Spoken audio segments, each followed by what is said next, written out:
Muy buenas noches, bienvenidos a La Otra Cara de la Moneda. Hoy vamos a tratar de desentrañar un mito que los legisladores han tratado de convertir en un lema de vida. ¿Qué tanto puede afectar a la marcha de la economía nacional el Mundial de Fútbol? Hay quienes han pedido, y lo han hecho en serio, que suspendiéramos todas las negociaciones de tipo parlamentario porque la gente se suele hipnotizar, se suele quedar clavada en el Mundial de Fútbol. ¿Qué tanta gente ve el Mundial?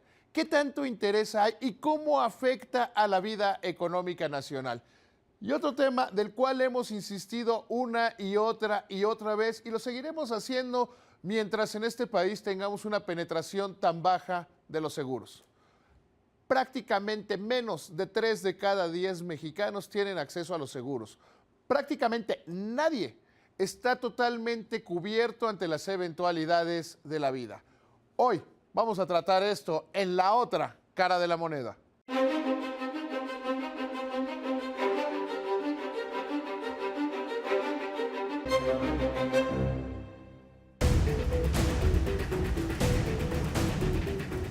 Los beneficios de las reformas estructurales se verán reflejados en el crecimiento de la economía en México.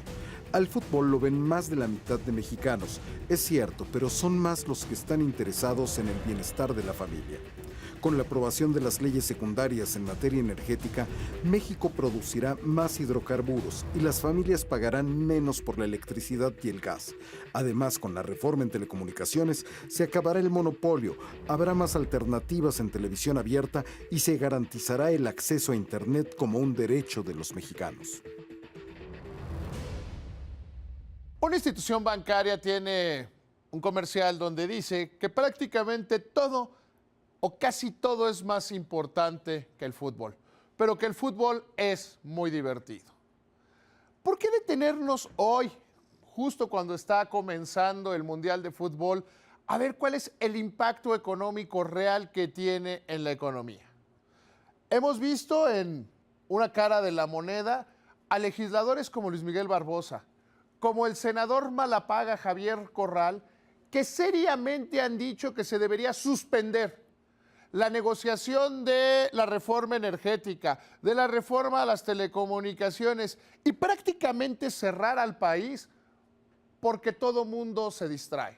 Javier Corral tuvo el descaro, tuvo el cinismo de escribir un artículo en el cual decía que la televisión y el Mundial de Fútbol es parte de una conspiración de Enrique Peña Nieto, sus aliados en el Senado de la República y supongo que el monstruo de 2 cabezas también, para hipnotizar a la gente, para que a las personas se les olvide lo que es realmente importante.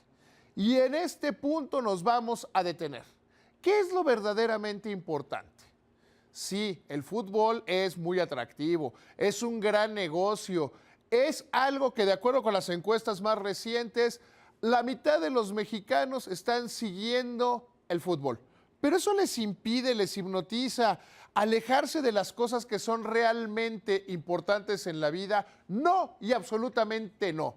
Primero, y de entrada, habría que decir que la mayoría de los mexicanos estamos metidos en lo que importa, es decir, generar bienestar para nuestras familias. Vamos a hacer una figura. Supongamos por un instante que México gana la Copa Mundial de Fútbol. Seremos muy felices, nos divertiremos mucho, iremos al Ángel, a las principales plazas en las calles, los patrocinadores estarán muy contentos, los jugadores. ¿Pero qué va a pasar con el crecimiento de la economía nacional? Nada, absolutamente nada. No se va a registrar bienestar para la mayoría de la población. Entonces sería bonito, estaríamos muy felices, muy orgullosos de lo que hace la selección mexicana, pero no hacemos nada.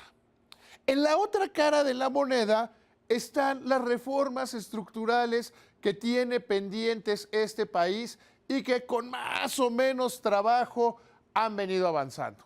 Mire, la reforma a las telecomunicaciones nos permitirá pasar de un país donde hay un monopolio que controla la telefonía fija, la telefonía móvil, el internet, que da una pésima calidad de servicio a precios similares a los que se tienen en los países más desarrollados de la Unión Europea. También el senador Malapaga, ese que no cumple con sus obligaciones financieras, Javier Corral, se queja de que, bueno, las televisoras abiertas hipnotizan, distraen a la gente, la convierten en imbéciles. Bueno, la reforma a las telecomunicaciones tiene la posibilidad de que haya más competidores en el negocio de la radiocomunicación. Entonces, vamos a ser muy claros. La reforma energética, si México crecerá este año 2,5%, como ha sido el pronóstico aquí en la otra cara de la moneda, la reforma energética le traería 1,5% inercial al crecimiento de la economía. Es decir, en lugar de crecer al 2,5%, estaríamos creciendo al 4%. Dígame usted qué prefiere, ver a un grupo de mexicanos levantar la Copa FIFA y hacer anuncios y ser muy felices y estar contentos, o crecer 1,5% más del Producto Interno Bruto. La decisión es muy sencilla. Por eso requerimos una reforma energética que disminuya el precio de los energéticos, porque eso sí nos va a cambiar la vida, porque una reforma energética va a ser lo más importante una vez que tenga todas sus leyes secundarias y estas estén bien hechas. Lo más importante que haya pasado en este país desde la firma del Tratado de Libre Comercio de América del Norte. Si vamos a detener con ese pretexto absurdo, con ese pretexto ridículo, el progreso de México, señores, descalifiquemos al país de los mundiales de fútbol, no volvamos a ir a un mundial de fútbol y de ningún deporte. Concentrémonos en lo verdaderamente importante. Porque yo no sé usted, pero yo no tengo absolutamente ninguna duda que sí, el fútbol es hermoso, es divertido, es una gran empresa deportiva, pero hay temas que son mucho más importantes. Y sin lugar a ninguna duda, sin lugar a ninguna discusión, tener las reformas estructurales es lo que va a cambiar a México, no el Campeonato Mundial de Fútbol. México tiene una baja penetración en la implementación del seguro. Solo el 6% de la población cuenta con un seguro de gastos médicos mayores y 3 de cada 10 coches están cubiertos. Esto representa que las familias mexicanas tengan que enfrentar una tragedia, problemas económicos graves que terminan con su patrimonio. A finales de la década de los 80, cuando yo estudiaba periodismo, trabajaba en un periódico especializado en seguros. Y se decía que la penetración de los seguros en México era mala por las crisis financieras recurrentes, por la inflación, por la falta de políticas fiscales adecuadas. ¿Qué ha cambiado de la década de los 80 para acá? Absolutamente nada. La penetración del seguro como porcentaje del Producto Interno Bruto sigue siendo mínima, verdaderamente acotada y verdaderamente pequeña. Ya se acabaron algunos de estos pretextos. México no ha vivido una crisis financiera desde mediados de la década de los 90 y hemos tenido total y absolutamente controlada la inflación durante un periodo muy largo.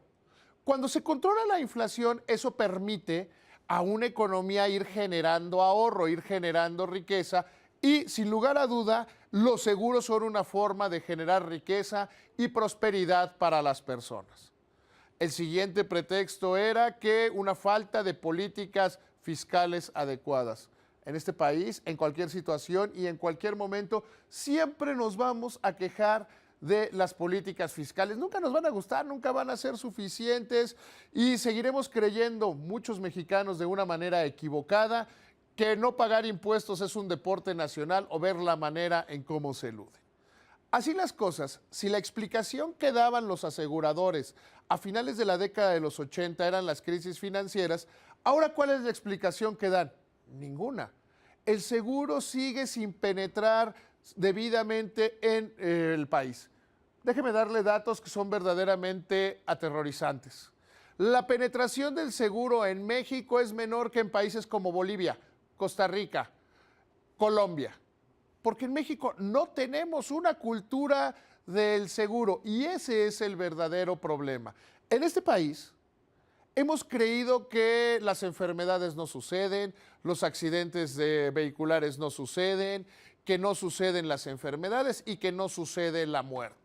Hemos decidido como sociedad, en esta gran y grave incultura financiera que tenemos, no hacerle caso a esas cosas, enfrentar esos problemas de una manera financieramente absurda. Típicamente, ¿qué pasa con una familia cuando hay una enfermedad? Una de estas enfermedades cada vez más comunes que tienen que ver con la mayor esperanza de vida, como pueden ser las enfermedades derivadas del cáncer, las enfermedades derivadas del sobrepeso. Se vuelven enfermedades crónicas de larguísimo tratamiento. ¿Cómo las enfrenta típicamente una familia? Gastándose todo lo que tiene, gastando, pidiendo prestado. Entonces generamos un efecto verdaderamente grave. Por un lado está la enfermedad, la pena, la tristeza de la familia. Y por el otro lado, el gravísimo daño financiero que se presenta en la economía nacional. Muchas veces, y es una ley de vida, muera la persona que requirió todo el gasto de la familia y la familia queda en ruinas y endeudada. Entonces, la manera en la que estamos enfrentando este tipo de asuntos es total y absolutamente equivocada. En este país, además, hemos tenido una cultura institucional en contra de los seguros. Somos uno de los muy pocos países del mundo en el cual no existe un seguro obligatorio de responsabilidad civil. En un país donde mueren prácticamente 17,000 personas al año en accidentes automovilísticos, somos de las muy pocas naciones del mundo donde no existe la obligatoriedad de tener un seguro por los daños que podamos causar con los vehículos. Haga un poco de memoria por qué no lo tenemos. Porque en aquel momento Cuauhtémoc Cárdenas, que era jefe de gobierno de la Ciudad de México, decidió que las aseguradoras se iban a enriquecer, que las aseguradoras iban a hacer un gran negocio y bueno, que lo siguieran pagando las familias con la ruina financiera si tenían un accidente o generaban algún daño en la vida o en las personas, y nos hemos quedado en este asunto. Déjeme decirle que con los cambios a la Ley Federal del Trabajo, si usted tiene la desgracia de matar a alguien en un accidente automovilístico, se puede convertir en una reparación del daño de hasta 3 millones de pesos. Yo le pregunto, ¿los tiene? ¿Podría enfrentar usted un quebranto de este tipo? Bueno, pues eso se lo soluciona con un seguro de responsabilidad civil. En las familias tenemos que tener seguros que, como lo he dicho en otras ocasiones, comienzan con el que primero aporta a la familia y después hacia los demás. Muchas gracias, muy buenas noches. Esto fue La Otra Cara de la Moneda.